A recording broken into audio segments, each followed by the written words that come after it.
see here. Welcome everybody if you're already here. Let's see. Invite. There it is. We're telling more followers to join your video. Thanks, Instagram. That would be greatly appreciated.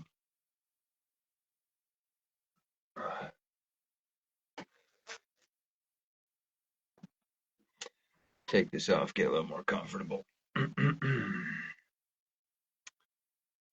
those of you who are watching this back on playback, this is the boring part where we wait for people to file in. That's why nobody watches it after the fact. Because it's boring. It's just you sitting there waiting for your co-host / collaborative partner to show up. Oh, okay, you got some people now. Hello. I'm peeling an orange and waiting for Mike to show up. I think I invited him already. There it is, the invite. We'll see where he has gone to. Oh, there he is. All right. I already sent the invite.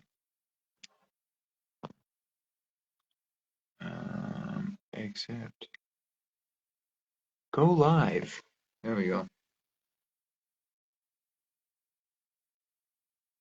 Is it working? I know you're here, dude. I see that you're here. I accepted. Go live with. Man, I love when technology does what it's supposed to. It's the best. Dude, I'm hitting accept and I'm hitting go live and it's not okay. Send another request. It's unable to join. Okay. It says you're unable to join. I'm going to invite you now. Try it again. There we go. How the hell are you? I'm doing great, man. Just peeling this orange. You know, I can never not peel an orange without remembering this story I heard once that one of my sisters told me about this chick in New Jersey who got so high at a party on some drug that she started trying to peel her skin like an orange, did a bunch of damage to her skin. There are worms in your skin. Get them out. Get them Yeah, out. I Or was like like, the one where it's like, there's people on the walls. Be sure to get them out. yeah, dude. Or yeah, Um, there's a bunch of jokes like that. Like I would, oh my god, we would like in high school. I used to smoke weed.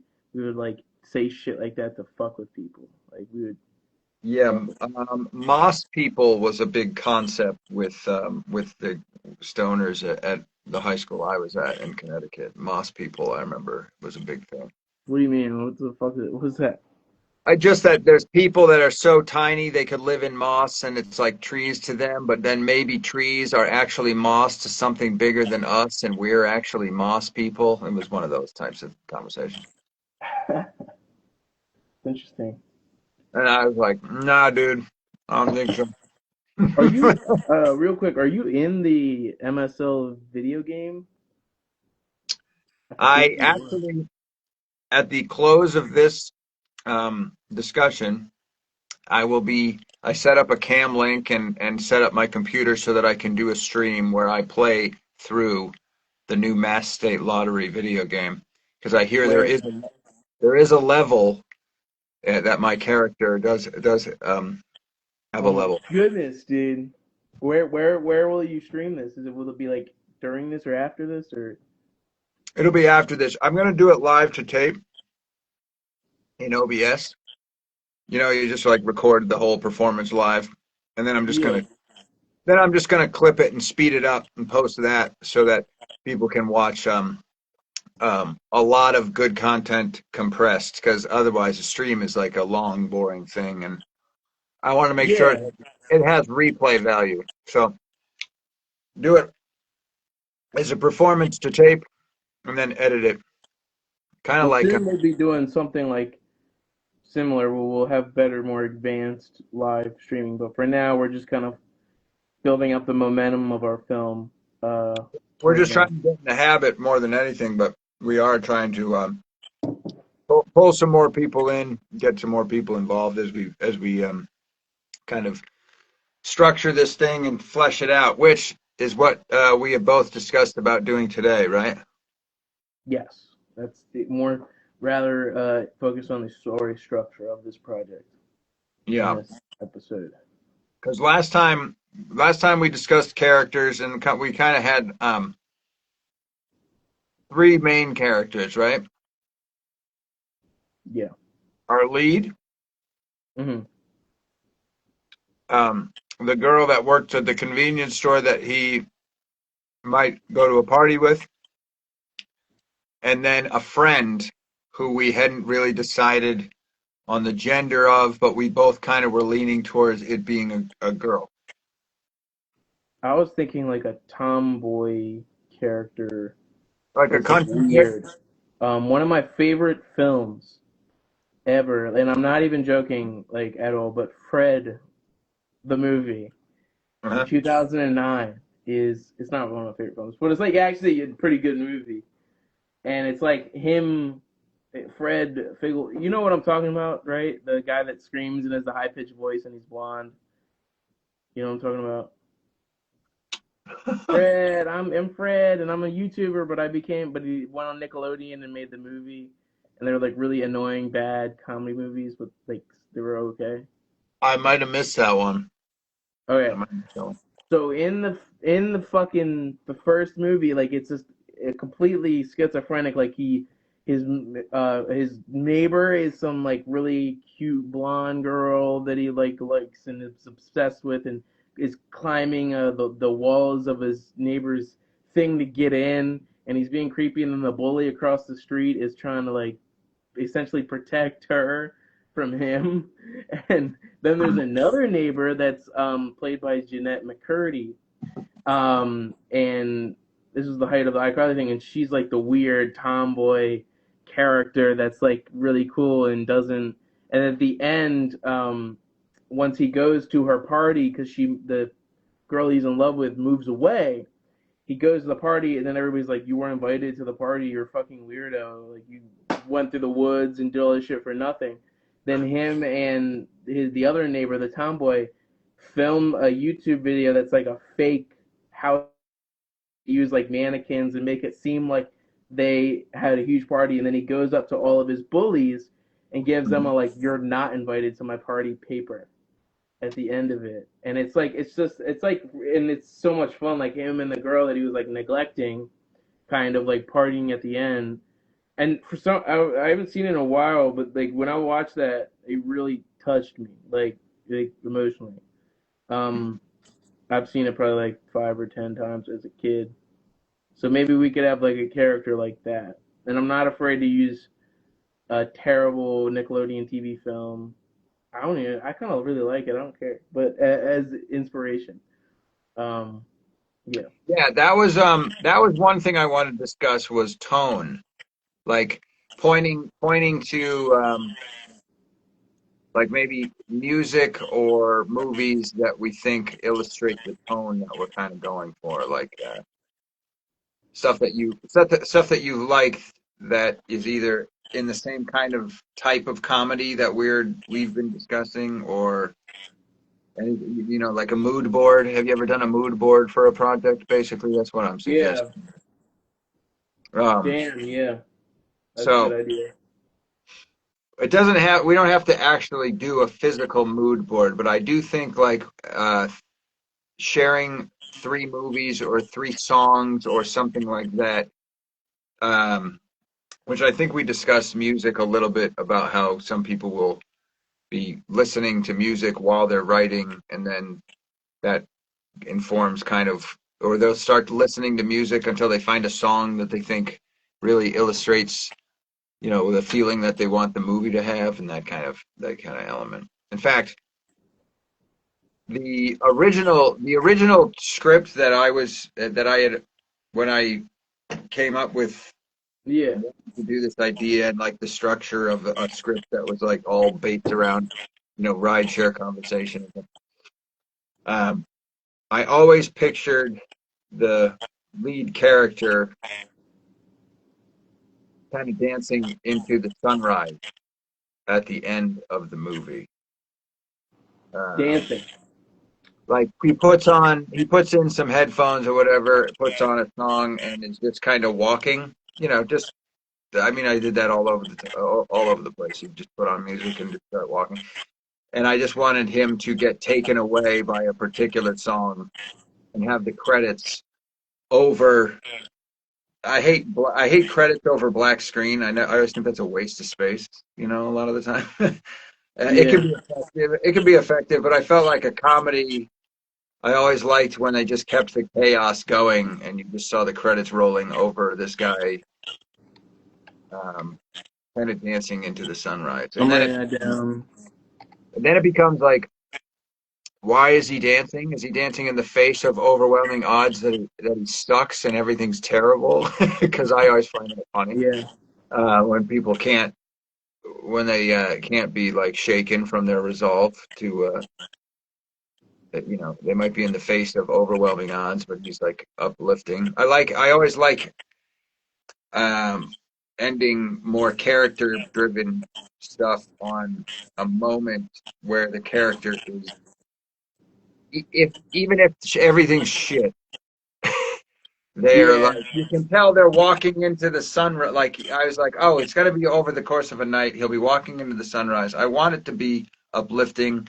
What song do I want people dancing out of the theater to? Like I still think that way. Dancing in the moonlight. No. Yeah, yeah, exactly. Like, Yeah. well, that was the big thing is we have to plan for. I would like to use only bands and music that own their own music outright, like no middlemen. Like talk directly to the artist and say, "We'd like to I put your." already I know so many people, bro. Like, Right, yeah. So that's what I mean. Right around what we've got. So think about bands that you like that well, aren't. I'm doing a music video in like 3 weeks, bro. Like, I've been developing like clients and with a buddy of mine, and we're working hard to like make a good amount of like what do you would call what people would call corporate Yeah, non-narrative documentary work, yeah.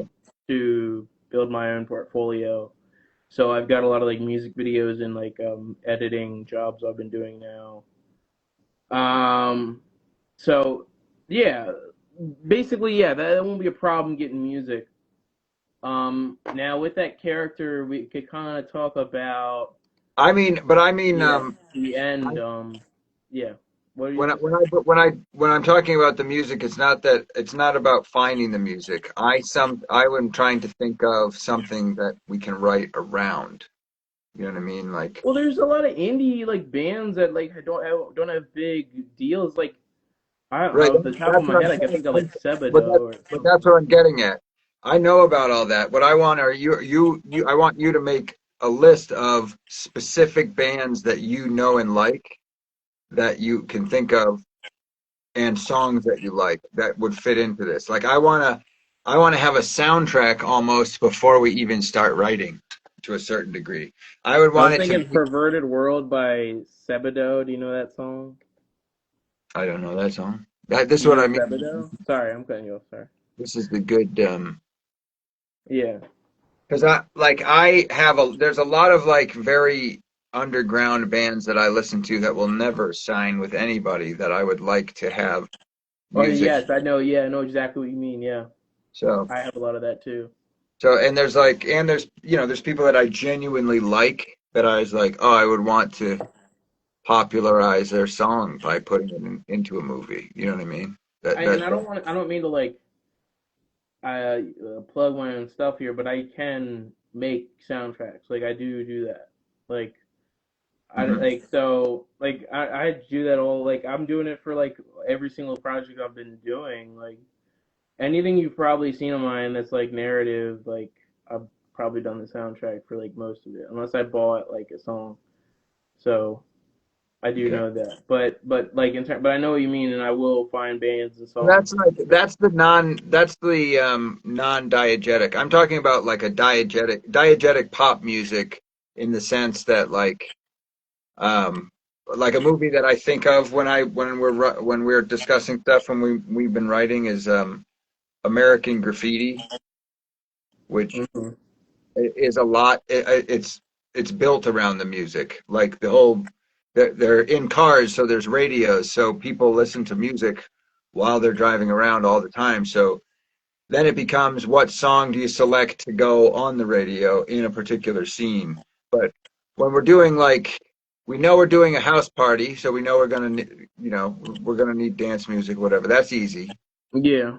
But the real thing that I wanted to be diegetic or like of the story, like the character, Sean or Noah or whatever we're calling him, the lead character puts on chooses a song that he would like, you know what I Yes. mean? And that he would listen to. So I that would be the only one that I would want to make sure is that we're almost set on ahead of time. So if anybody if there's a song from your world, from people you like, because I know you went to punk shows and stuff, and Totally. yeah, So yeah. so that's the stuff where also it helps to promote. Because I also thought about that, dude. I remember you were saying that you have been telling me about punk shows, going to punk shows in Delaware, and I thought it would be great to have a scene at a venue, a punk venue in Delaware. Like if he's dropping somebody off or picking somebody up at like a venue that you might know, or like if there's a band that is local to that area that we could get to play a show in the scene, that's a something that we can write into the script, and we could write it a lot better if we know what we're writing around. You know what I mean? Because I don't think it's going to be hard for us to find people that will let us shoot there in Delaware. You No, know, it's yeah, been easy. yeah. Um, I think most people are pretty accommodating. um, yeah, that's good. Let me Um, think. There's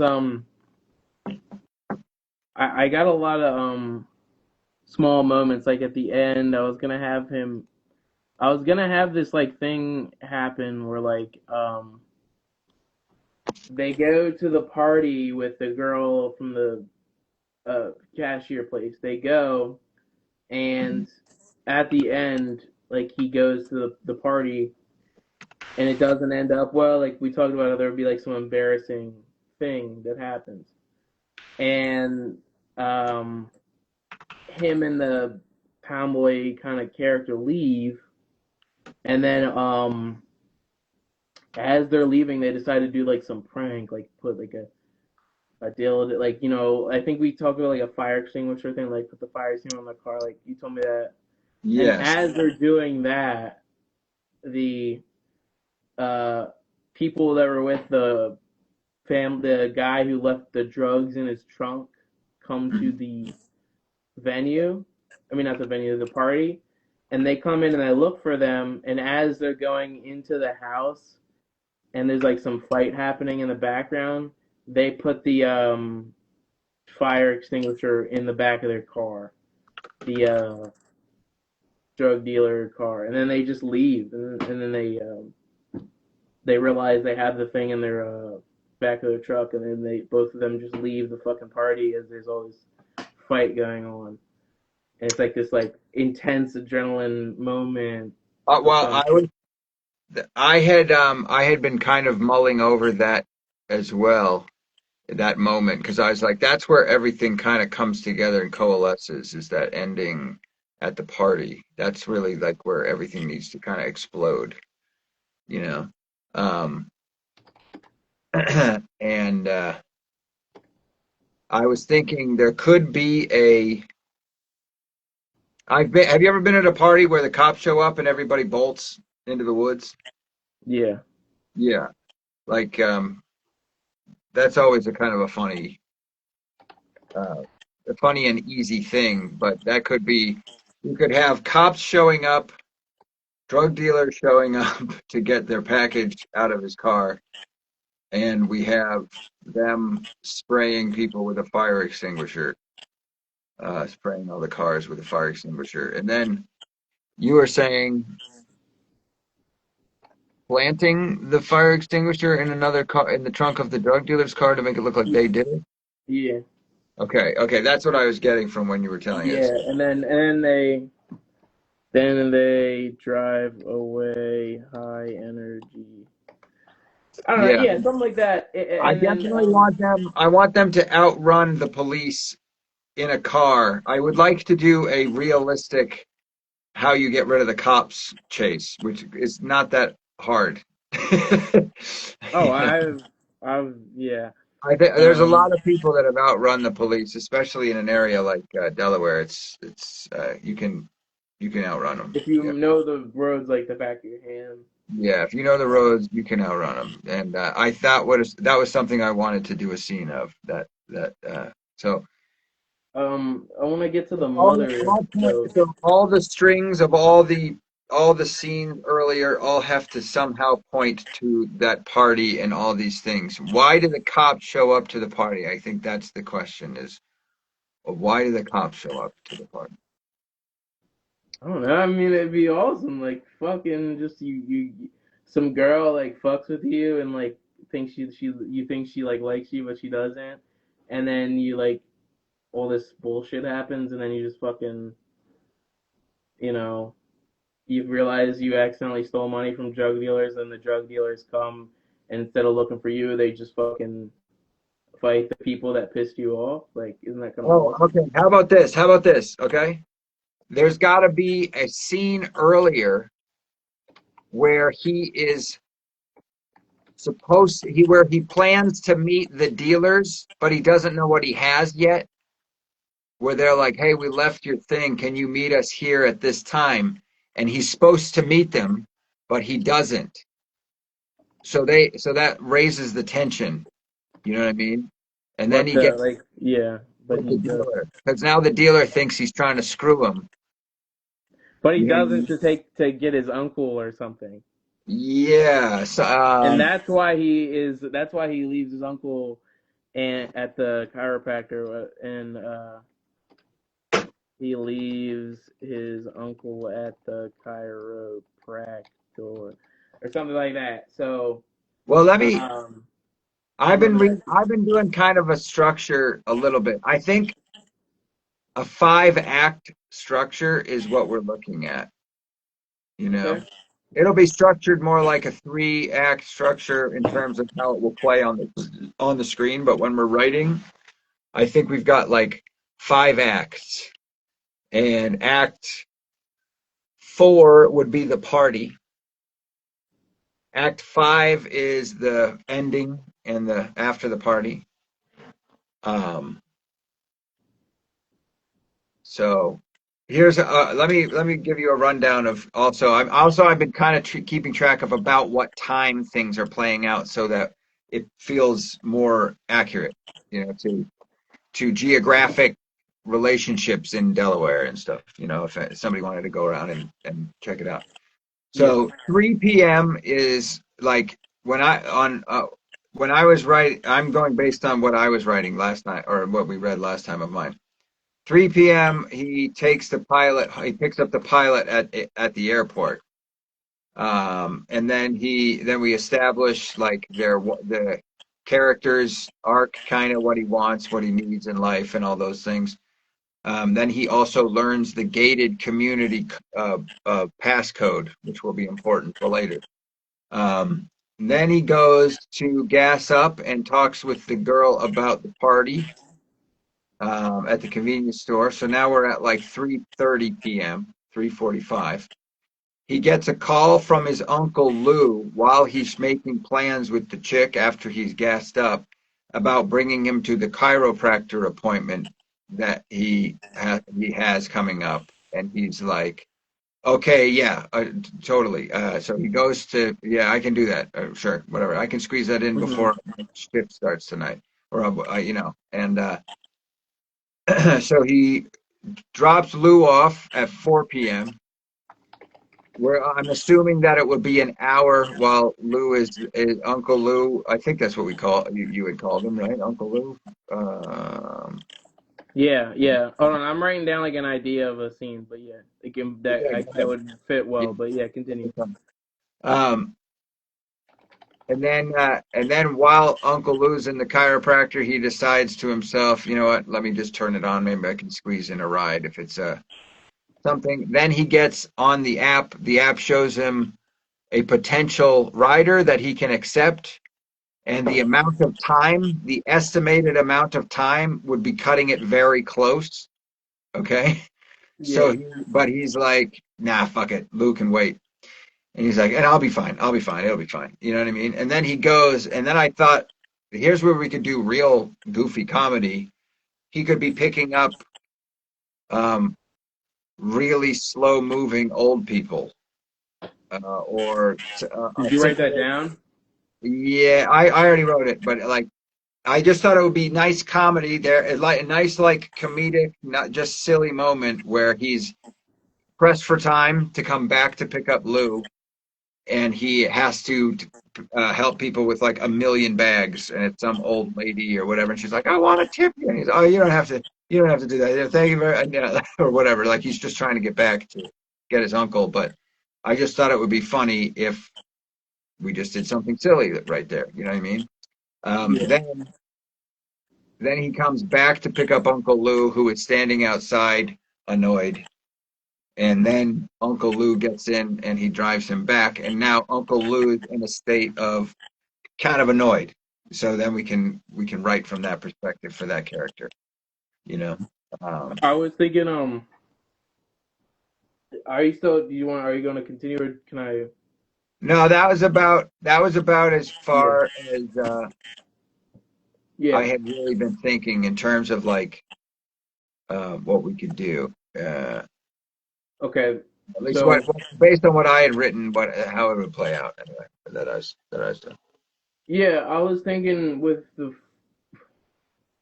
we have to understand why does he live with his uncle and there's no parents involved. And do you just not want to go over that, or do you like?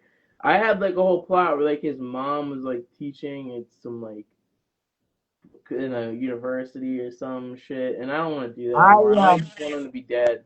Uh, I actually I actually think Uncle Lou is just his neighbor, but he calls him Uncle Lou just because he's like a father figure type dude in his own life, and he's not really an uncle. That but was no, like that my was uncle is not my. He's just live like he's not related to me at all. Like like this I is like a day there's a one dude home. that I met in Delaware that I worked with that everybody knew as Uncle Ricky, and he was not our uncle, but we called him Uncle Ricky because that's just how he was. He was like an uncle. Well, And why is he living? Why isn't he living with his grandparents? Like, why would he be living, like, not with his parents or whatever? why is he not living with his parents? Yeah.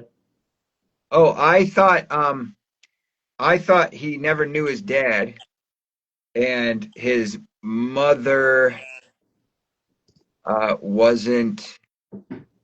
I'm thinking about somebody in my own life that I'm describing actually that I know very well.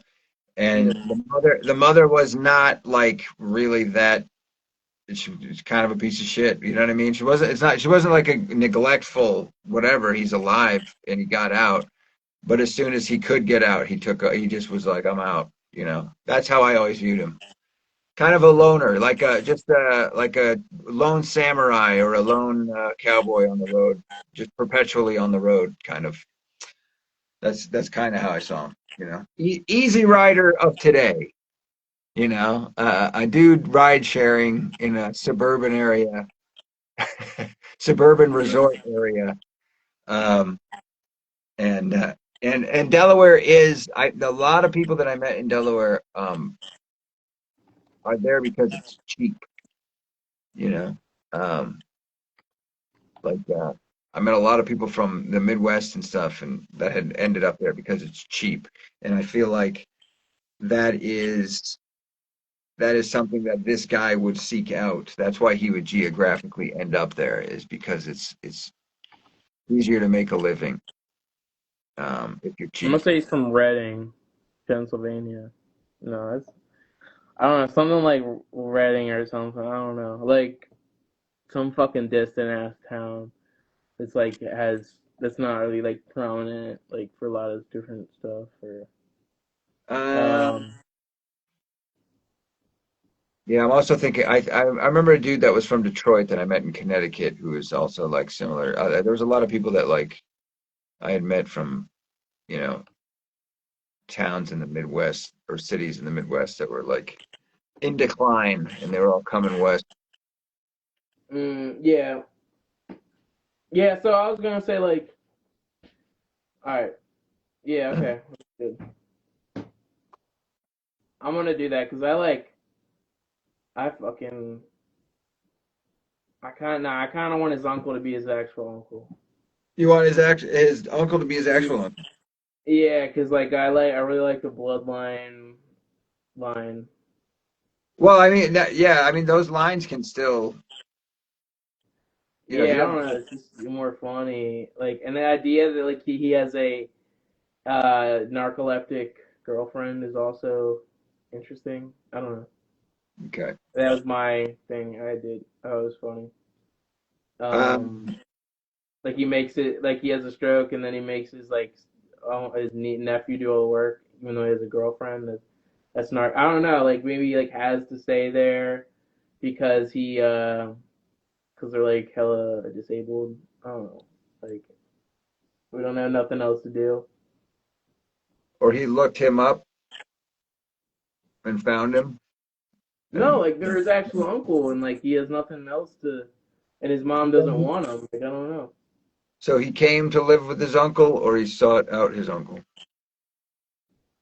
What's the ending? Hold on, hold It on, was kind of hold on, like they both wanted hold it. I on, don't hold really on. think this matters that Let much. me let me get at what the real problem is for me right now. What I'm trying to wrap my head around. So let me ask you this question: what's the Yeah. ending of your movie? The ending of my movie. Yeah, why is Uncle Lou in the movie?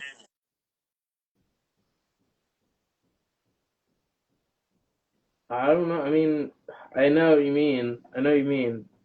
There got to Like be some like realization. I this mean, is I don't. this is where the old adage of if a character doesn't have something to do or something that they're getting out of the story, then why are they there? You know what I mean? Well, Um, where does he go? Like, what happens at the? I don't know. Like, it feels more free at the end. Maybe there's that, and maybe he's like,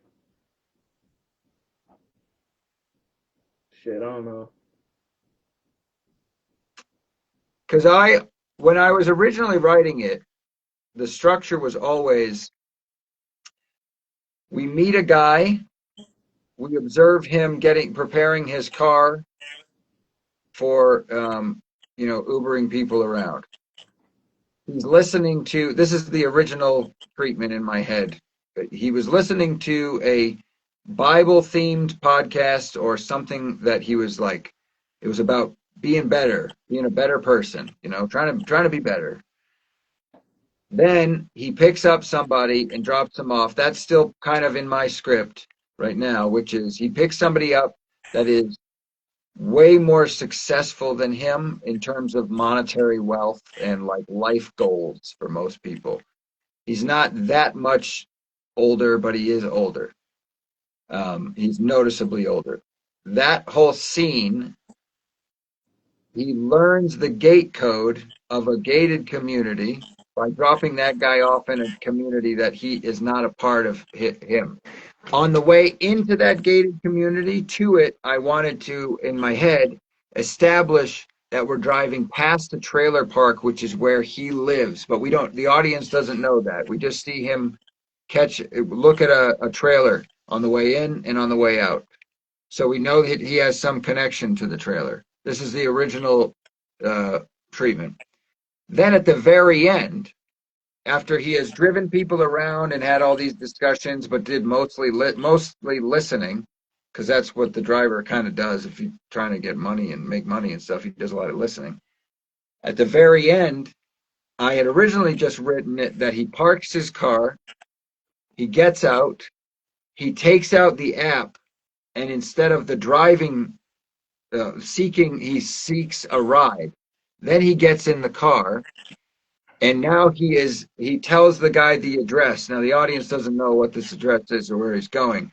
The driver and him then finally have a discussion, and we see our character be real, and now he finally gets to be the guy who's talking and the other guy is listening. And I wanted to treat that kind of like a shoot it like he was at a confessional booth talking to a priest at the end.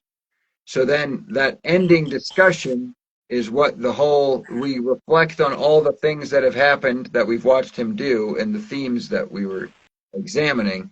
Then he tells the guy the gate code, and he is dropped off down the street from the house that we saw him drop the pilot off at in the beginning. He pretends to walk up the stairs. The the driver leaves after they have this nice kind of touching conversation. He watches the guy leave, and he's pretending to go in the house, and then he turns and he starts walking home. He puts on headphones. He listens to a song, and then we see that he walks to that trailer park through the woods, and we see him finally go to that trailer. So we never knew that was his trailer. It was always taking place in his car. I was always writing we were on the road in his car the whole time. That was the original treatment. You know, everything that happened in between was kind of similar. There was going to be a party. There was going to be, somebody left something, all that stuff. So that's why I asked, how does yours end? Because right now, your version, because I never even really had the love interest or anything in mind. Everybody was a guest star in his story, and we were following one guy the whole time. So we didn't know much about the stranger in town. He was the stranger in town. I'm still kind of writing him as a stranger in town, or I wanted to. But if Lou is there, now there's other characters, and now there's other. We have to. Does her narcolepsy get cured? Does she not get cured? You know what I mean? Like there's all these questions that come with every character for me when I'm writing. I'm creating a person. I don't want them to have a miserable existence, so I want them to get what they want. So what do they want? Yeah. What if And like in the now, beginning? right now, having Lou be having somebody that's his family being a passing customer, that just calls him from nearby and is like, you know, you can have lines of dialogue later where he can explain that. But for me, it's always about the visual and the number of locations and how much how many characters come and go, because if he lives with somebody, um, yeah, well, Yeah. there's more questions there. There's like, Well, why does he live there? Why is it, yeah. I What if he at the end he drops off the girl after that goes well, and then he gets in like a car accident or some shit, and then he gets on the Uber, and then he gets home. Where's the a friend of mine had always said, I think he should drive the car into the water or push it into the water at the end and then take the Uber. And I was That's like, kind of okay. retarded, but but it's funny. Like I like it, but like it just doesn't make sense. That's why I say we need to have like some sort of establishment of a tone, because it's one thing to have explosions and cops showing up. It's another thing to have them outrunning the cops by doing what anybody can, which is really know the drive, the back roads, and turn off your lights. Um, it's wildly different to be to be shooting a movie that's like he's gonna push his car off like that never gelled with me, but I understood. I know his style, and it works in his movies, but it doesn't work in what I was trying to do here. but Yeah, but that's what I mean. You got to know where you're headed. We're still figuring it out, but I think eventually we're going to have to just establish. We're slowly establishing things that I think that we keep mentioning that we're like, that's definitely going in at this point. yeah, because like I like schizophrenic comedy, but I don't want to apply that to this. Like I want it to just be like a good young person, like early 20s comedy. Yeah. And I don't want it to be like about smoking weed either. Like I hate that like No, so much. no, So don't want it to be about but I anything. wanted to have like that like Judd Apatow, David Gordon Green flavor to it. What that does require like really good side characters. So we do Correct. need really good side characters. I I would know, say I that know, dude. I overall, know, one but of I'm the gonna. general themes of like the film could be like he fucking hates everything about his life in the beginning, and he just feels a little bit better about it at the end. But maybe that I think that's kind of enough for me for it to be a pretty good film. Is if Right. at the beginning he fucking kind of hates everything, and he's like, oh, because I get in these cycles where I'm like I love this bitch, like this one random, girl that I'm talking to, and I think that like my life will be infinitely better. I don't do this anymore because I'm completely desensitized to like relate. I just don't care what happens anymore because I have thicker skin now. But like I would get in these things where I like fucking talk to somebody, and if I would like ask them out and they would like say no, or like they would like we would go on it and it wouldn't work out, I would fucking like want to kill myself. Not actually like kill myself. I would be like really bad sad. So like maybe they're like maybe he has that in the beginning of the film and then he like stops being a weird freak and like realizes like like I don't know, something like that where they kind of gets out of that headspace where he like is bitter and hates everything. But I think when you are bitter and you do hate everything, you're an extremely funny, fun person to be around, though. Like Well, as we're far as talking I'm always about fun to be around. So what it sounds like to me now is we're talking about a character who gets his clock cleaned. Like yeah, the guy who's typically the villain, but the guy who probably straightened him out when he needed to be straightened out. I can think of a time growing up when somebody insulted me so hard that I was like, oh, maybe I should stop acting like that. And I did. One of those yeah, one of those moments. I feel like as I've said before about younger guys that I met in the past, I was like they'd leave, you'd hang out with them, you'd like them, and there were certain guys I said this about. I was like, I like him, but the world needs to kick his ass a couple more times before he'll be like a cool person to hang around. Do you know what I mean? Like there's certain people that need to be they, abused. they need to be humbled. That's a better You know, word. you know what I mean? Yeah. I would say they need to have their ass kicked, but it's just they need to be humbled by something. Some situation needs to humble them. So maybe that's it. Maybe he's maybe he's not a likable character at the beginning. Maybe he is a douchebag at the Because beginning. he And does, he is like this fucking kind. Like he, like that's like on the first line. right, yeah, Like, that's what you I know, like. I wanted to make it feel like you're stuck with this character, so he better get better. You know what I mean? Like kind of like that. Um, or like so what if he keeps passively talking about killing himself, like as a joke? And he people are does like, makes a "Shut lot of the fuck up! Like you fucking kill yeah. yourself." That is one of those things that I would love to see a character like that get told to shut up or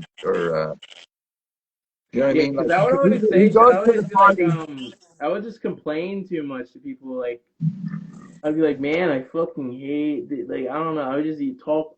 I would like, I don't do this anymore, but I would like get too Okay, personal with people. Like, and fucking people would be like, so that's his thing. Okay, so here's how we have to write the character. This is more important than all the discussions about side characters, people's names, all this stuff. The character is funny and likable to the chick, he like she laughs at his jokes because he does make jokes about like victimization or victimhood, you know. He a lot of his jokes are at his own expense in the beginning, you know, and she thinks it's funny. But then eventually, towards the end, he's so up his own ass with his own pity party. By the time he gets there, like the tomboy chick is like annoyed with him, and maybe there's a bigger dude at the party that is like, "Yo, are you gonna make that joke like 100 times?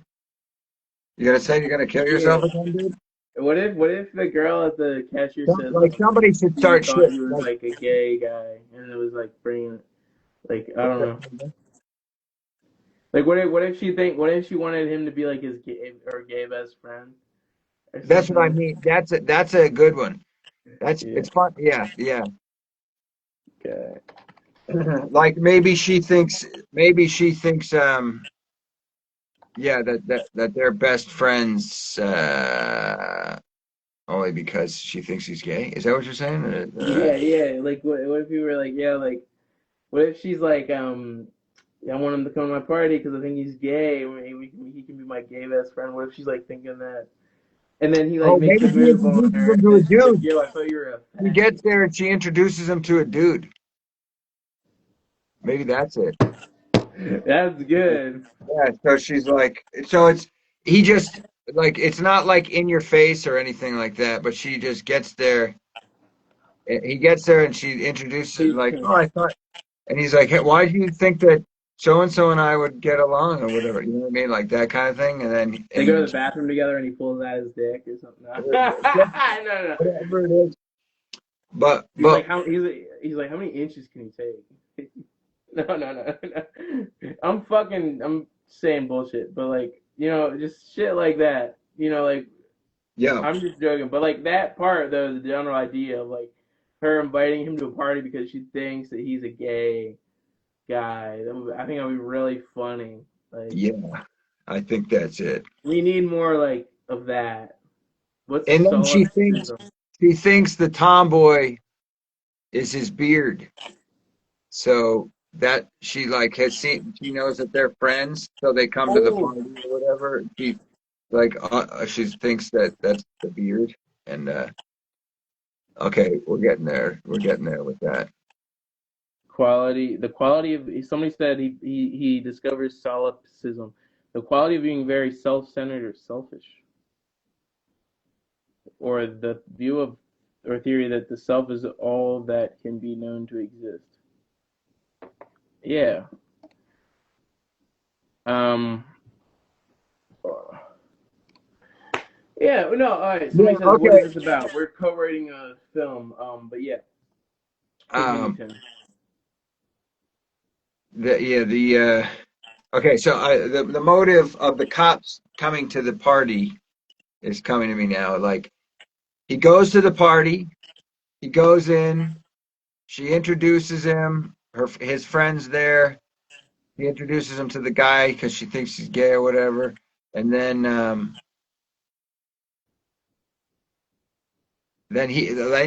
he starts like getting pissed and bad and like complaining, and just some random dude overhears him and just sticks his nose in his business and is basically like, "Yo, dude, you need to fucking chill the fuck out and act like a man," or something like something like that.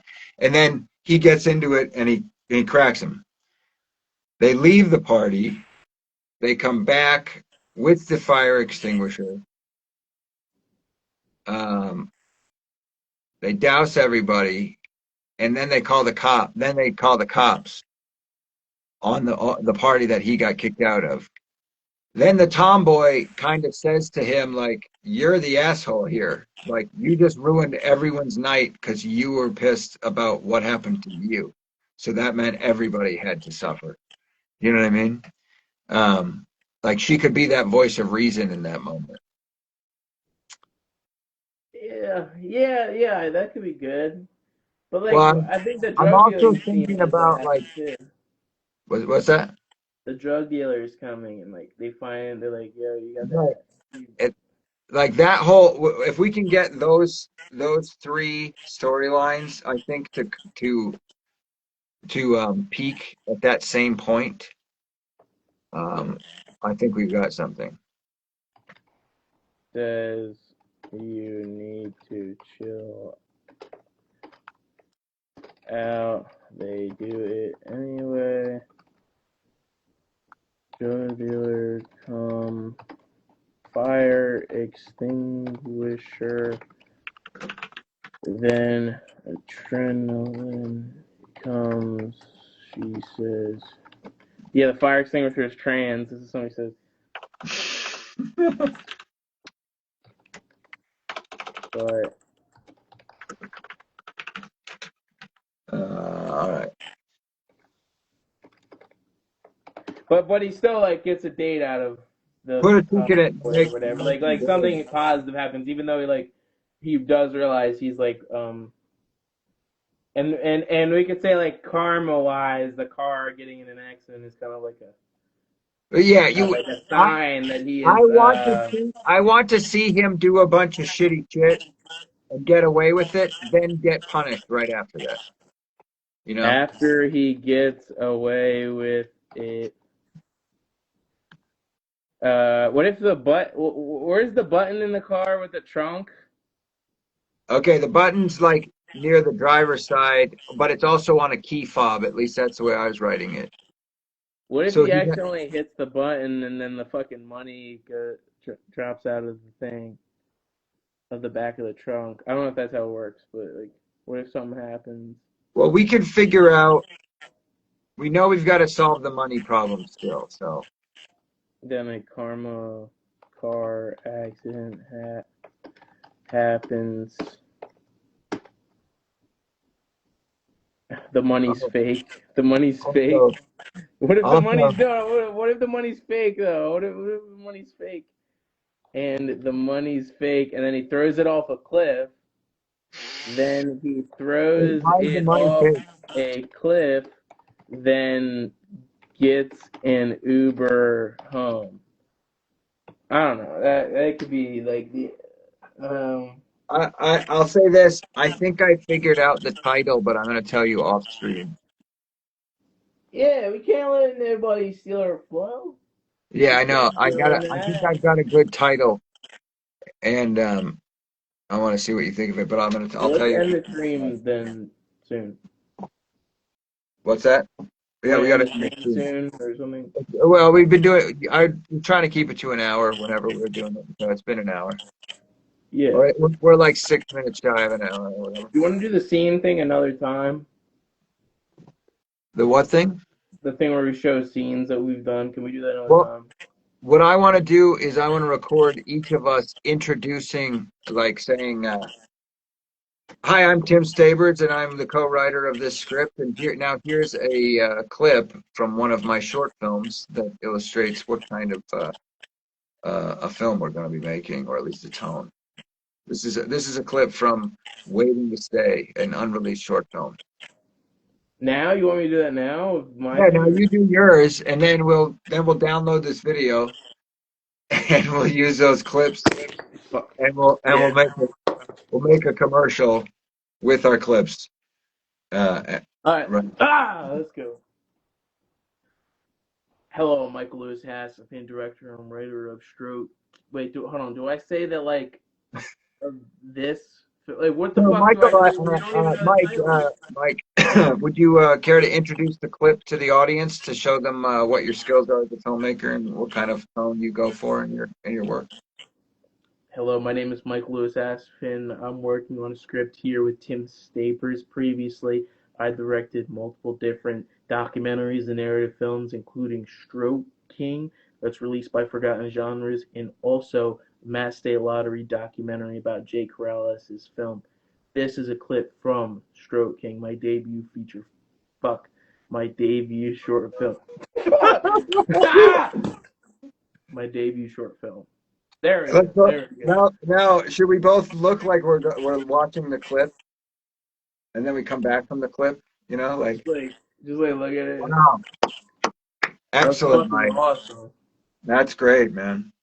I Yes. can't wait to see what we come up with for our script. How about you, Mike? Yes, I'm so excited. So, fuck yeah, let's I think go. I think it takes us about an hour to get into our rhythm, and that's usually when we end the stream, and then we go and write. Yeah, yeah, yeah. All right, I gotta pee. Let's wrap this up. But well, Thanks thank for you being everybody here, that came everybody. and watched. We had a decent amount of viewers come, Yeah. and I love the comments. We got some funny little sayings and recommendations, like the fire extinguisher being trans. So thank you to all of you that came to see the make, and this will be the beginning of something great. Okay, this will be something great. You'll be seeing, like, it's gonna get even bigger. We're gonna be doing it on YouTube and this and that. And Yes. he said, "Do us good, gentlemen." Yes, we will. Yes, we will. All right. Yes. We're going to do very well. This is going to be a big hit with the normies, even though it's going to be way above what they're used to. Yeah. Yeah, we can't, like, yeah, we talked about this real quick. Let's get this out of the way. Like, we love Well, our we're weird making the internet movie shit. for everybody. You know. But we want to make it for everybody. Like I love weird internet, dark, but like we're not just making shit for fucking Gumroad or like, you know what I mean? Like Yeah. I love, like, but yeah, it'll be something great. We're making something that will sell to anybody the world over and bring them into our community. Unless left wing McCarthyism hits in Well, then, 2030. I mean, here's the thing, dude. No matter who's in charge of the political scene, I'm gonna just make movies that appeal to them because I just want to make movies. I don't care. I don't care. I don't care Yeah, what they our promote. character in this is an immigrant, right? You Yeah. know, China comes in, buys up all of where I live, and then they turn it into it's got to be, in couth with the CCP standards. And I'm like, okay, fine. I'm a communist now. As long as I can make movies, I don't care. As long as we can have fart jokes in it. Because no country will ever ban fart jokes. That's. That's right. So Fart jokes are also a big hit with the ladies. If your comedy's not good with the ladies, you're not going to have a hit on your hands. So, yes. All right. Have a good night. I'm gonna go pee. yeah, good luck. Have a great I'll call time. you. Bye bye. Later, dude.